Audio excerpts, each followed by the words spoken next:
Bom dia, quinto ano. E agora nós estamos de volta com a nossa aula de história, certo, pessoal? Lembrando que a gente teve a última aula lá no dia 15, né, de setembro. Então, depois disso a gente teve revisão, semana de avaliação, então mais de 15 dias sem conteúdo novo, né? Lembrar que a gente no último conteúdo a gente falou sobre a vinda da família portuguesa, né, da família real de Portugal para o Brasil, né, com a sua corte, que a gente identificou que a sua vinda, na verdade, não foi por acaso, ou eles vieram para conhecer, né, as novas terras do Brasil. E, na verdade, vieram fugindo dos ataques, né, do Napoleão Bonaparte, né, o francês que decidiu aí algumas tomadas lá na época na Europa e sentia a superioridade da França, e Portugal não acatou algumas ideias e correu aí o risco de ataques. E antes que atacassem com a família real ainda lá, o rei Dom João resolveu trazer sua família e a corte, né, os nobres de lá para as terras, o território brasileiro, né, onde eles já haviam iniciado a colonização. E aí, na verdade, a vinda deles foi em fuga com medo dos ataques de Napoleão. E aí, depois de todo esse processo, depois que as tropas conseguiram vencer os franceses, né, as tropas portuguesas conseguiram expulsar, junto com os holandeses e os espanhóis, né, aliás, principalmente com o apoio espanhol, conseguiu retomar aí a posse de Portugal, né, expulsando os franceses. Houve alguns conflitos políticos lá em Portugal e o rei teve que retornar, deixando aqui o seu filho Dom Pedro, né, o Pedro I, né, depois nomeado Dom Pedro I, como príncipe regente aqui no Brasil para governar em nome do seu pai, que havia voltado a Portugal para resolver alguns problemas que passava na época Portugal, alguns problemas políticos, e o seu filho havia ficado. Então, depois desse período, com o governo sendo assumido por seu filho, foi onde veio esse processo que a gente vai falar hoje, que foi a independência do Brasil, né? A gente vai falar da independência do Brasil hoje, então, e o primeiro reinado, que foi de 1822 a 1831, tá certo, pessoal? Então, a gente vai para a página 202, falar sobre a independência do Brasil, e depois a gente fala um pouco sobre o primeiro reinado lá na página 208. Então, abram o livrinho de vocês aí inicialmente na página 202 para a gente começar a nossa leitura e explicação. Desde o início do seu governo, o príncipe Dom Pedro enfrentou grandes dificuldades. A situação financeira era ruim, o tesouro estava quase esgotado e o comércio sofria grande crise. Além disso, a retirada de inúmeros funcionários desorganizara a administração. Dom Pedro procurou logo contornar a situação. Fez rigorosas economias, reduziu as próprias despesas e estabeleceu, pela primeira vez no Brasil, o regime dos orçamentos. Enquanto Dom João estava no Brasil, os portugueses, ajudados pelos ingleses, conseguiram expulsar de Portugal as tropas de Napoleão. Não havia, portanto, mais razão para que o rei permanecesse no Rio de Janeiro. Os portugueses reclamaram a sua volta. E, havendo uma revolução em 1820 na cidade do Porto, foi ele obrigado a embarcar para a Europa. No ano seguinte, antes, porém, de partir, deixou para governar o Brasil como príncipe regente o seu filho Dom Pedro. Dom Pedro foi um bom administrador. A Constituição portuguesa teima que Dom Pedro, com os poderes que tinha, temia, né, que Dom Pedro, com os poderes que tinha, viesse fazer a independência. Então, procurando diminuir o prestígio do príncipe junto aos brasileiros, para que o Brasil, que já era Reino Unido, voltasse a ser simples colônia, a corte estabeleceu que as juntas governamentais das províncias não deviam mais obedecer ao príncipe, ficariam diretamente ligadas a Portugal, de quem recebiam ordens. Nem todas as províncias, porém, reconheciam a autoridade de Dom Pedro. As juntas administrativas do Pará, do Maranhão e da Bahia se recusaram a obedecer a seus decretos.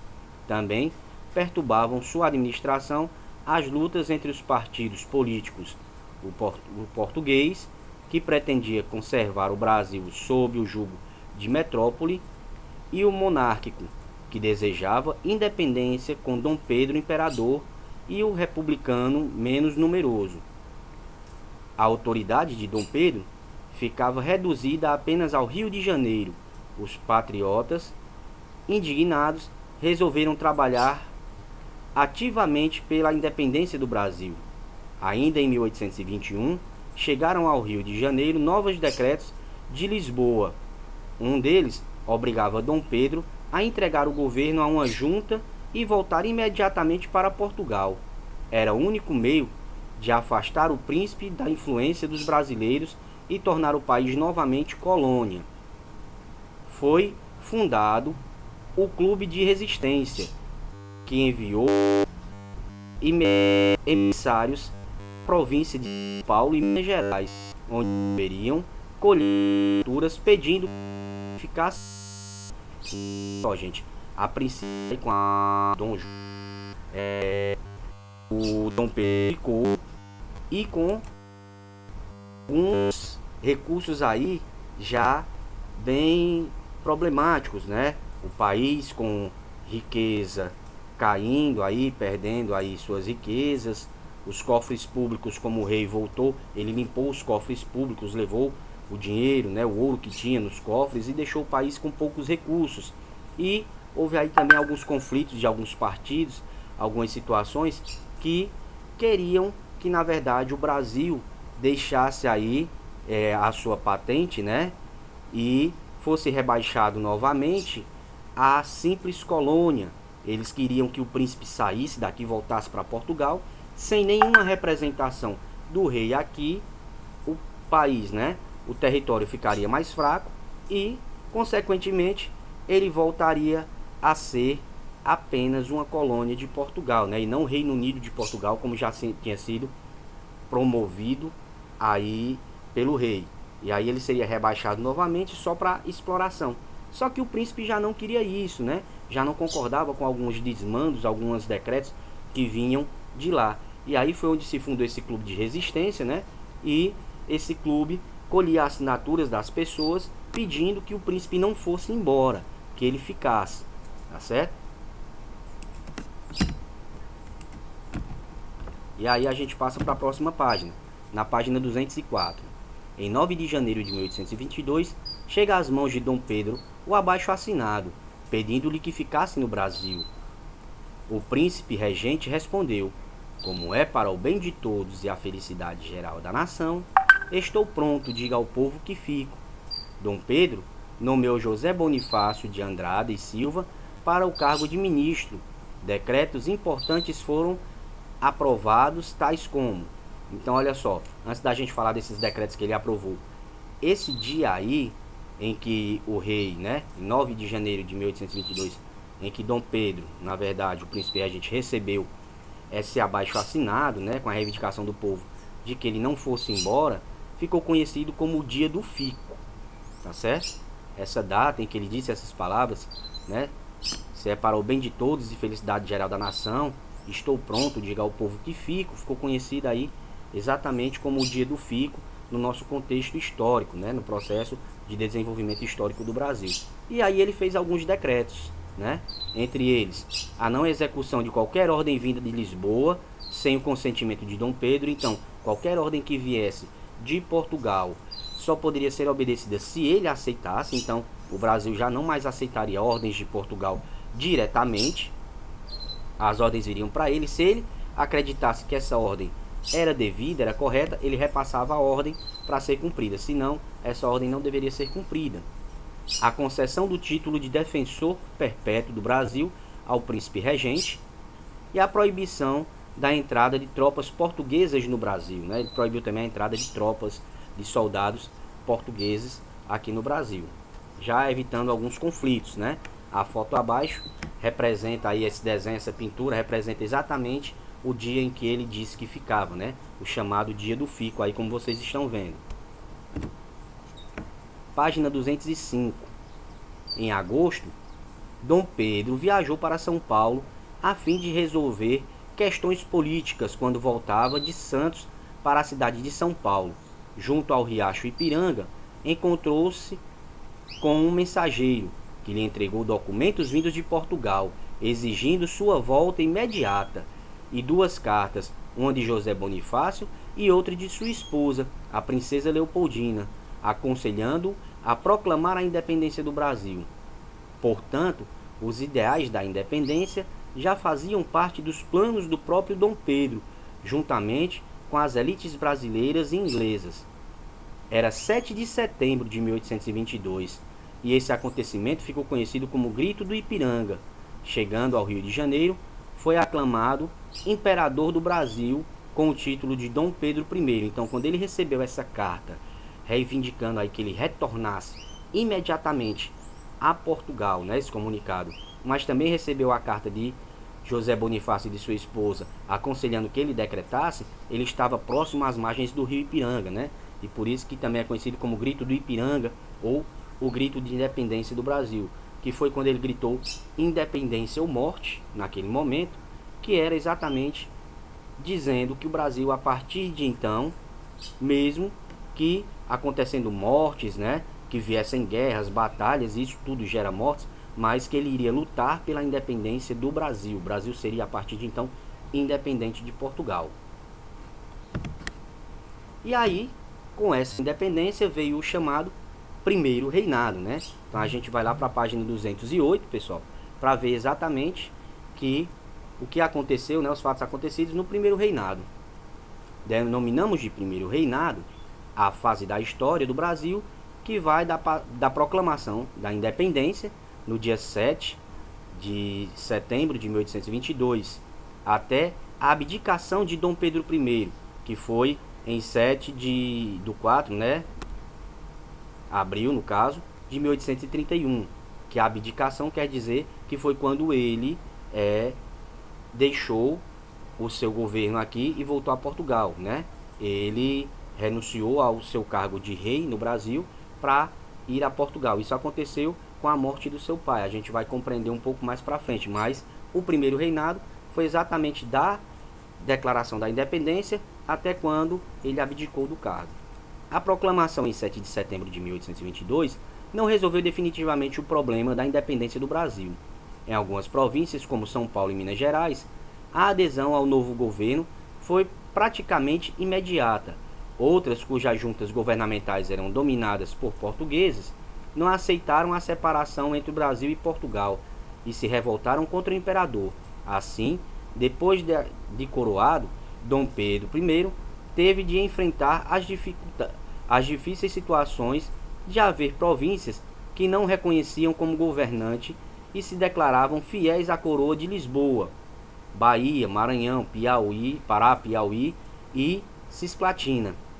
Para afirmar sua autoridade como imperador de todo o Brasil, Dom Pedro teve que enviar para as províncias rebeldes forças de terra e mar, que entraram em combate com os revoltosos. Nas guerras da independência, como são conhecidas essas lutas, houve a participação de militares e de outras nações, como os ingleses, Thomas Alexander Cochare, John Pascoe Greffield e John Taylor, o americano Dave Gelt e o francês Pierre Labour. Depois de mais de um ano de lutas, as forças do imperador conseguiram a total pacificação do país, garantindo o reconhecimento interno da independência e da autoridade do imperador.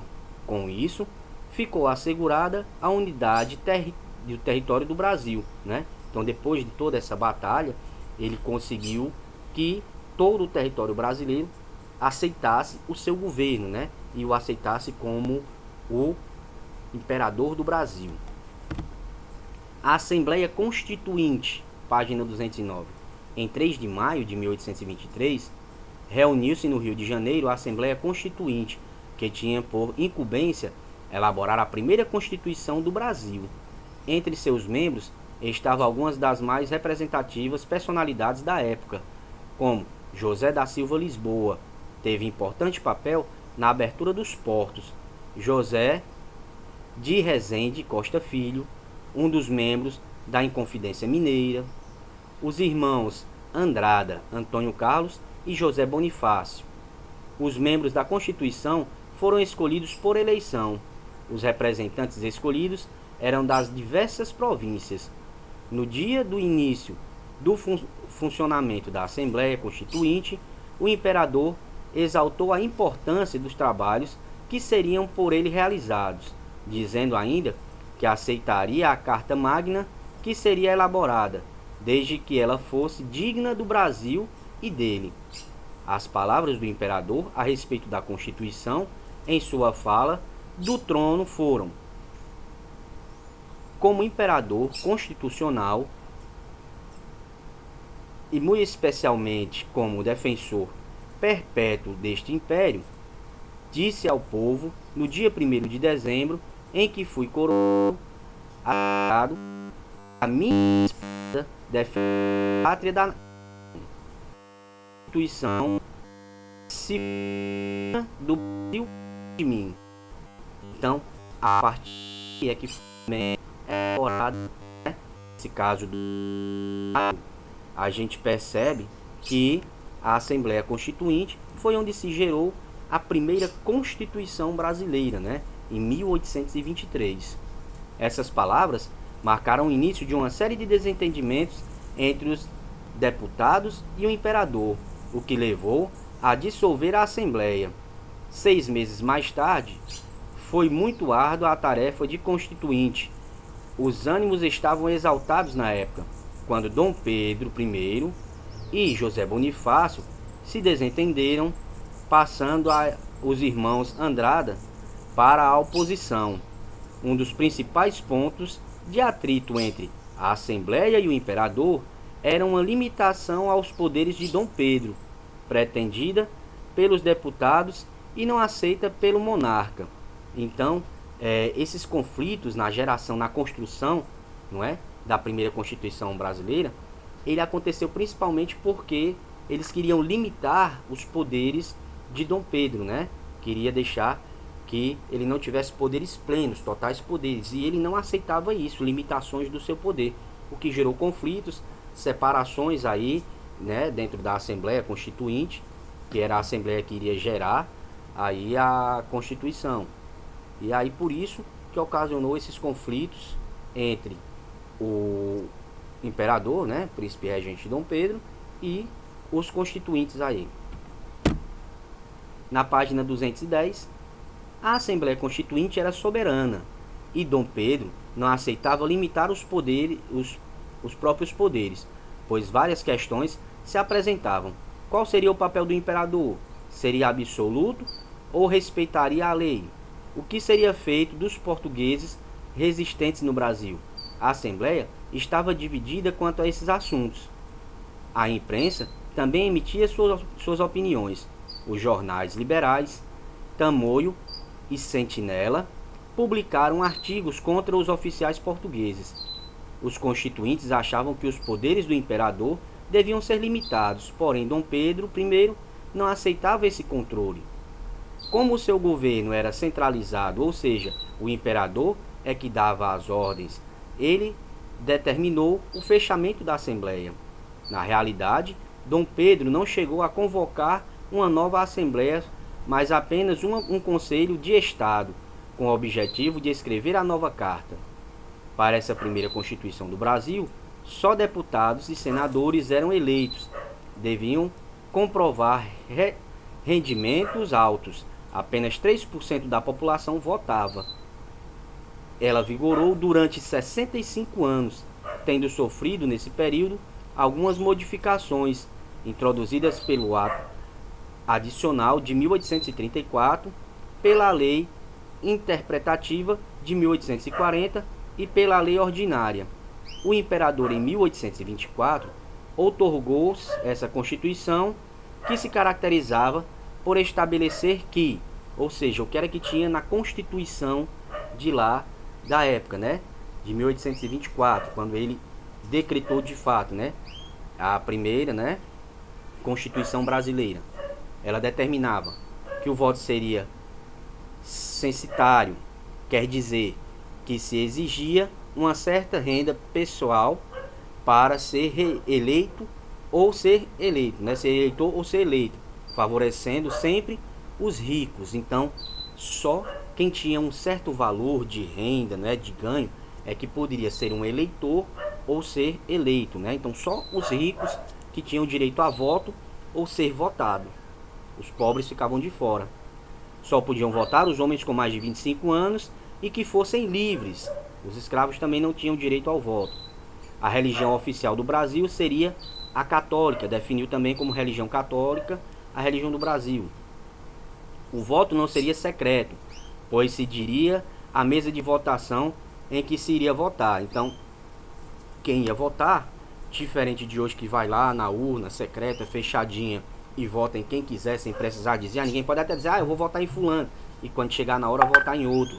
Nessa época não podia, porque a pessoa tinha que chegar lá na mesa onde estavam as pessoas da eleição, responsáveis pela eleição, e dizer, estou votando em fulano. Então, o voto não era secreto. Eram excluídos do direito de votar as mulheres, as pessoas escravizadas, os ex-escravizados e os homens pobres. A divisão do Brasil seria em províncias dirigidas por presidentes e escolhidos e nomeados somente pelo imperador. O governo seria constituído de 4 poderes: executivo, legislativo, judiciário e moderador. Então hoje nós só temos 3 poderes, esse moderador não existe, né? Hoje nós vivemos no regime com os 3 poderes: executivo, legislativo e judiciário. Não temos esse moderador, até porque a gente agora vive no regime presidencialista e não monárquico, né? A gente não vive mais no regime de monarquia, de reis, e sim de presidencialista. Página 211. Vamos examinar mais detalhadamente esses poderes.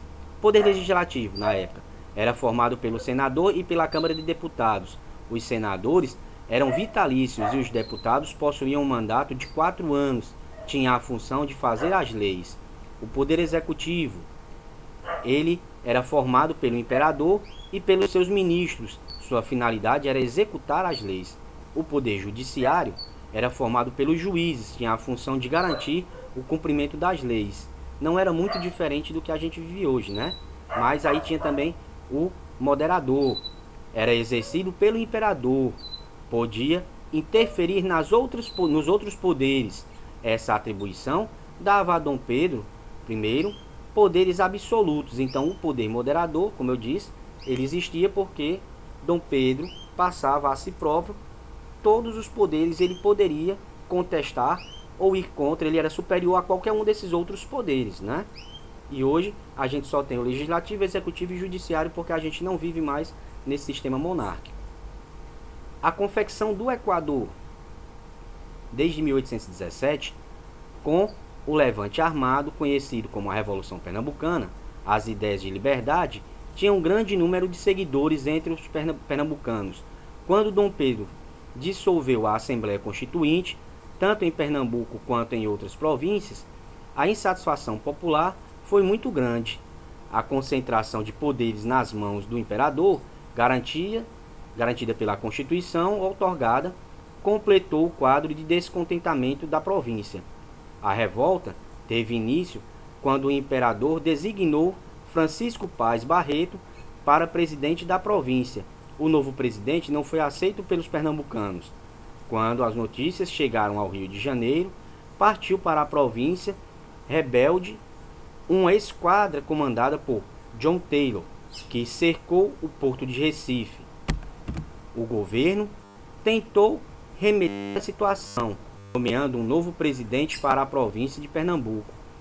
O caso estava aparentemente resolvido quando Dom Pedro I recuou em sua decisão e enviou a frota de Taylor de volta a Pernambuco. O imperador foi denunciado como traidor pela imprensa pernambucana. A Confederação do Equador foi o nome escolhido pelos envolvidos para a república que pretendia estabelecer. Adotaram o lema: religião, independência, união e liberdade. A revolta teve início em Pernambuco, estendendo-se a Paraíba, ao Rio Grande do Norte e ao Ceará. O movimento revolucionário conseguiu ainda que, por pouco tempo, estabelecer um governo republicano nos moldes do governo norte-americano. Dom Pedro I enviou para Pernambuco uma esquadra liderada por Cochrane e um exército sob o comando de Francisco de Lima Silva. A esquadra imperial não teve dificuldade em aprisionar os dois únicos navios dos revoltosos, e as tropas de Lima e Silva venceram os pernambucanos com relativa facilidade. A revolta foi sufocada também nas outras províncias. A repressão ao movimento foi violentíssima. 16 dos revoltosos foram condenados à morte por enforcamento. Em 13 de janeiro de 1825, foi fuzilado Frei Joaquim do Amor Divino Caneca, o Frei Caneca. Os principais da Confederação tinha sido condenado à forca, mas ninguém se de carração em revoltosos nessa época, né, da região, que não estavam feitos com o Dom. Entre esses revoltosos estava o Frei Caneca, que foi pego também junto com as outras pessoas e também foi condenado à forca, mas ninguém tinha coragem de enforcar o Frei, não é? E aí, como não tiveram coragem, Dom Pedro resolveu mandar fuzilar ele, né? Por isso foi utilizado o final trágico, né?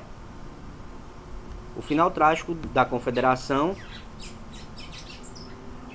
do Equador contribuiu para o descontentamento popular com a relação de Dom Pedro e foi um dos fatos que movimentaram a abdicação do primeiro imperador do Brasil. Então, olha só, com essas situações, ele foi tendo seu poder enfraquecido aqui também, não é? Dom Pedro já foi perdendo um pouco do seu poder porque já havia descontentamento com o seu governo. E aí, além do mais, ele ainda mandou fuzilar um frade, né? Um frei, o Frei Caneca. E aí foi fuzilado pelos seus soldados do exército, porque as pessoas que trabalhavam como carrascos, que eram chamados, as pessoas que enforcavam os outros, eles eram chamados de carrascos. Mas ninguém queria ser o carrasco do religioso, né? Ninguém queria matar aí um frei, um padre. Jamais as pessoas queriam fazer esse ato. Como Dom Pedro havia mandado e ninguém fez, ele mandou que os seus soldados fuzilassem o Frei Caneca. E aí a abdicação do imperador, né? Quando ele sai daqui do poder no Brasil.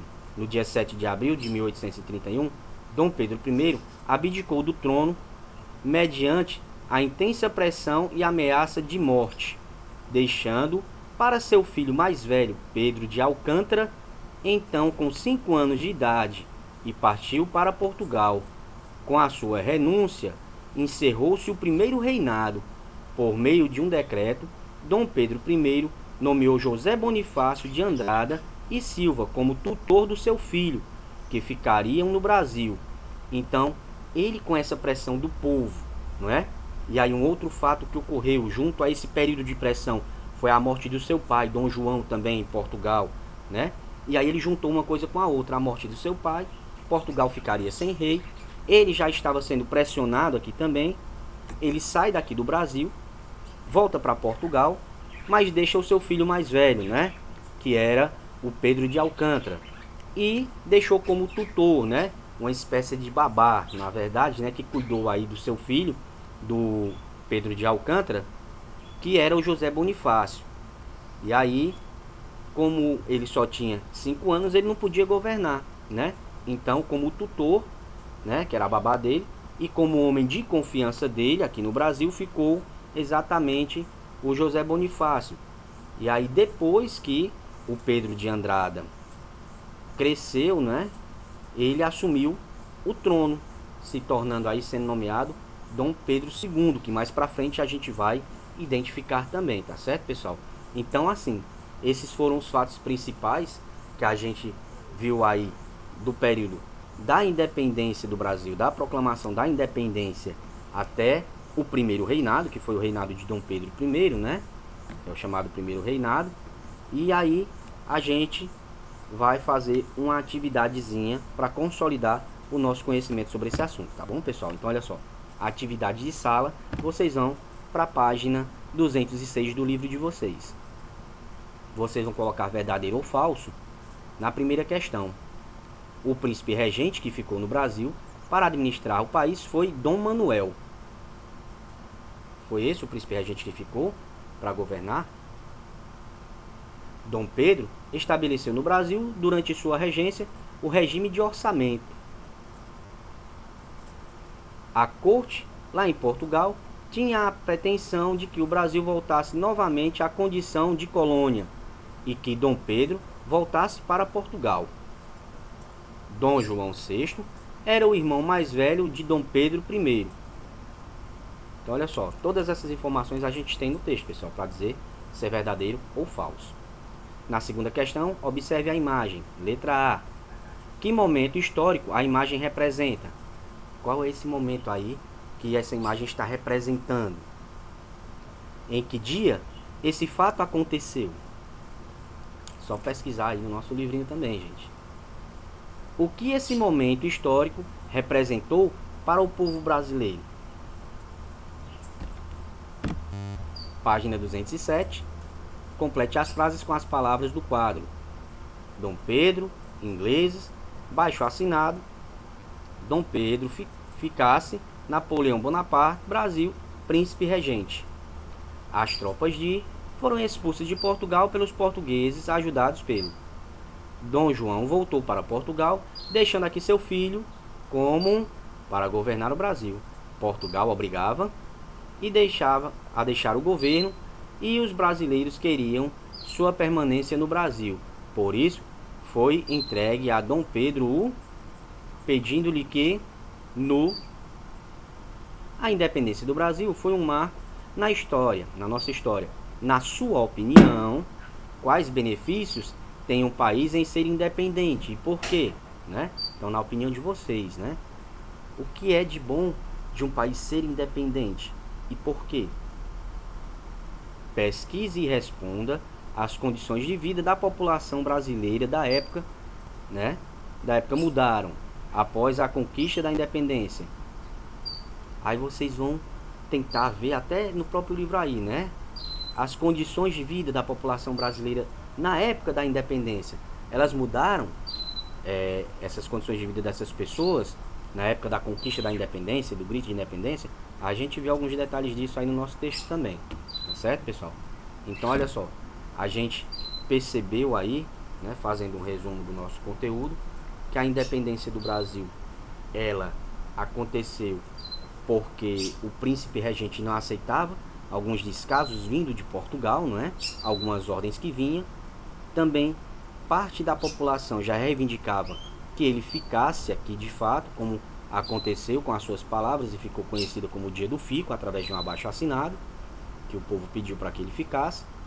Quando ele ficou, enfrentou muitas dificuldades, né? Principalmente aí em alguns estados, hoje estados brasileiros, né? Que eram algumas províncias na época, não aceitavam que ele fosse considerado o imperador aqui que governasse, ainda queriam continuar obedecendo às ordens que vinham de lá de Portugal. De acordo com esses conflitos, né? Houve aí mortes, guerras, e aí um desses conflitantes, né, ou revoltosos, era um religioso aí, o Frei Caneca, e findou que em um momento mais fervoroso aí dessas batalhas, Dom Pedro mandou enforcar. Como ninguém teve coragem de enforcar, ele ordenou que os soldados fuzilassem, né? Isso fez ou trouxe ainda uma revolta maior do povo com o governo de Dom Pedro. O que ele faz?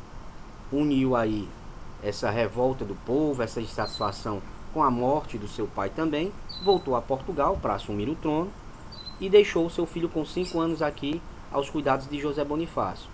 Quando ele cresce um pouco mais, né, o seu filho, é onde a gente vai chegar no período chamado de Segundo Reinado, que vai ser aí também quando assume o Dom Pedro II. Mais para frente a gente vai compreender esse processo também. Mas inicialmente o que a gente viu hoje foi isso, falou sobre a independência, né? E depois da independência, da proclamação da independência, esse processo que aconteceu e um pouco conturbado no governo também do Dom Pedro, né? Que foi o seu reinado, o primeiro reinado. Nesse período foi onde tivemos também a primeira Constituição brasileira, né?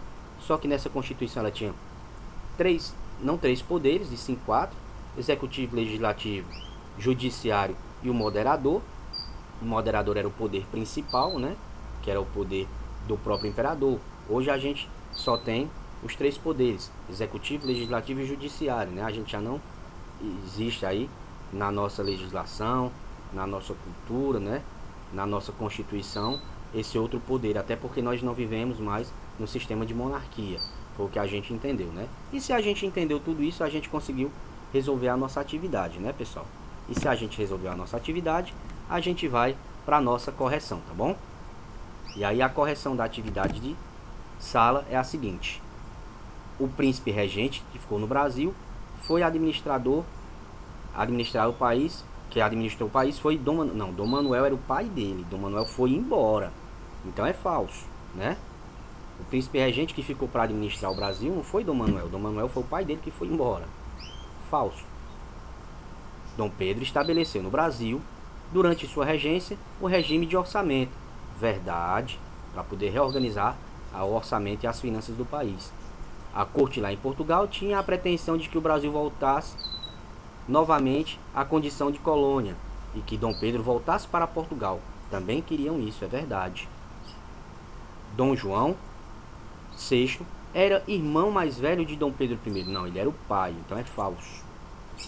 Na segunda questão, a imagem aí histórica representa o momento em que Dom Pedro declarou a independência do Brasil. Representa o grito da independência, tá certo?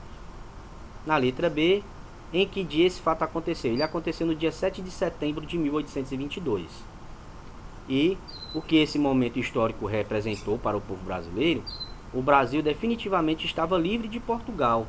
Era independente. Foi isso que representou. Esse momento representou que o Brasil não era mais obrigado a obedecer às ordens portuguesas, né? Vindas do rei de Portugal, vindas lá de outro país. E que o Brasil era independente, era um país independente. Na terceira questão, na letra A, preenchendo as lacunas, ficaria: as tropas de Napoleão Bonaparte foram expulsas de Portugal pelos portugueses, ajudados pelos ingleses.